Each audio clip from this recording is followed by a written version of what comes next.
सोचिए, आपके राज्य में आपके पास जितने अधिकार है उतने ही अधिकार उन लोगों को भी मिल रहे हैं जो यहाँ के नागरिक भी नहीं है। भारत में एक बहुत बड़ी आबादी वो है जो भारत की सरकारी सुविधाओं का लाभ तो उठा रही है, साथ ही भारत की राजनीति में दखल भी कर रही है। ये कई क्षेत्रों में स्थिति ऐसी हो गई है जहाँ स्थानीय लोगों से ज्यादा आबादी बाहर के लोगों की है। ऐसे में स्थानीय लोगों के मुद्दे गायब हो रहे हैं। इसमें एक बड़ी संख्या उस आबादी की भी है जो भारतीय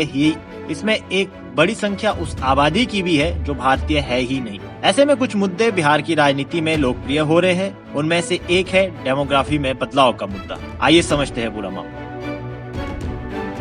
दरअसल बिहार में प्रधानमंत्री नरेंद्र मोदी ने एक रैली की। इस रैली में प्रधानमंत्री ने बिहार में घुसपैठियों के मुद्दे को उठाया।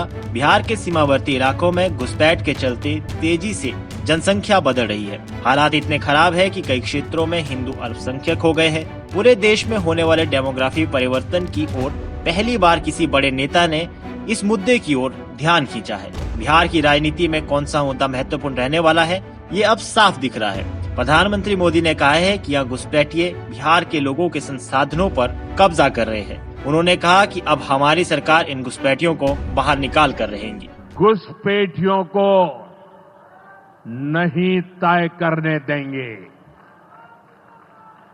घुसपैठियों को बिहार के युवाओं के रोजगार नहीं छीनने देंगे। जिन सुविधाओं पर भारतीय लोगों का अधिकार है, उस पर घुसपैठियों को डाका नहीं डालने देंगे। इस खतरे से निपटने के लिए मैंने डेमोग्राफी मिशन शुरू करने की बात कही है। बहुत जल्द ये मिशन अपना काम शुरू करेगा।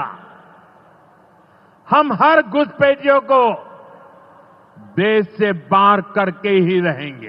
प्रधानमंत्री की बात वाजिब है। भारत सरकार इस मुद्दे पर एक्शन लेने की तैयारी भी कर रही है, लेकिन सवाल ये है कि बिहार में करीब 20 वर्षों से एनडीए की सरकार है। इन 20 सालों में ये घुसपैठ कैसे हुई, सरकार क्या कर रही थी, सरकार को जवाब देना चाहिए। देश में भी एनडीए की सरकार पिछले 11 वर्षों से है। केंद्र में बीजेपी की 2 बार की बहुमत की सरकार रही है। बावजूद इसके घुसपैठिए देश में आते रहे, वोटर आई कार्ड बनाते रहे और उनको राजनीतिक शरण भी मिलती रही।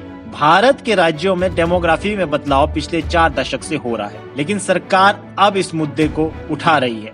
देर है दुरुस्त है, लेकिन बदलाव तो दिखे।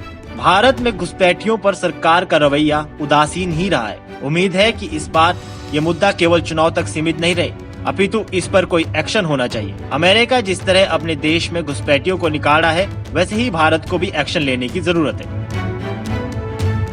बता दें कि भारत की राजनीति में पिछले कुछ समय में जिस तरह का परिवर्तन दिखा है, उसने एक बात तो साफ कर दी है कि भारत अब आंतरिक सुरक्षा के मुद्दों पर खासा ध्यान दे रहा है। ये मुद्दा भारत के लिए सबसे बड़ी चुनौती भी है, लेकिन फिलहाल बिहार की राजनीति में इस मुद्दे ने तूल पकड़ा है। बिहार के सीमांचल में जनसंख्या में बदलाव का प्रमुख कारण मुस्लिम आबादी ज्यादा है। इस इलाके में मुस्लिम आबादी बिहार के औसत से ज्यादा है। यहाँ के मुस्लिम समुदाय लंबे समय से रहते आए हैं, इसलिए यह बदलाव अचानक नहीं है। जनसंख्या बढ़ने के कारण मुस्लिम समुदाय में प्रजनन दर सामान्य से ज्यादा होती है, जिससे जनसंख्या बढ़ती है। गरीबी और कम पढ़ाई, इस क्षेत्र में गरीबी ज्यादा है, पढ़ाई कम है, जिससे परिवार नियोजन की समझ कम होती है और बच्चे ज्यादा होते हैं। आव्रजन का सवाल, बांग्लादेश से अवैध आव्रजन की बातें होती है, लेकिन इसके ठोस सबूत नहीं मिले हैं। सीमांचल के इलाके की बांग्लादेश और नेपाल से नजदीकी के कारण ये बातें ज्यादा होती है। आधार कार्ड की संख्या 100% से ज्यादा होने के कारण भी सवाल उठे हैं, लेकिन ये समस्या बिहार या मुस्लिम खास नहीं बल्कि कई जगह होती है। प्रवासन पैटर्न, सीमांचल के लोग पंजाब हरियाणा जैसे राज्यों में काम के लिए जाते हैं, जिससे आंकड़ों में फर्क आ जाता है। सीमा पार आवाजाही होती है।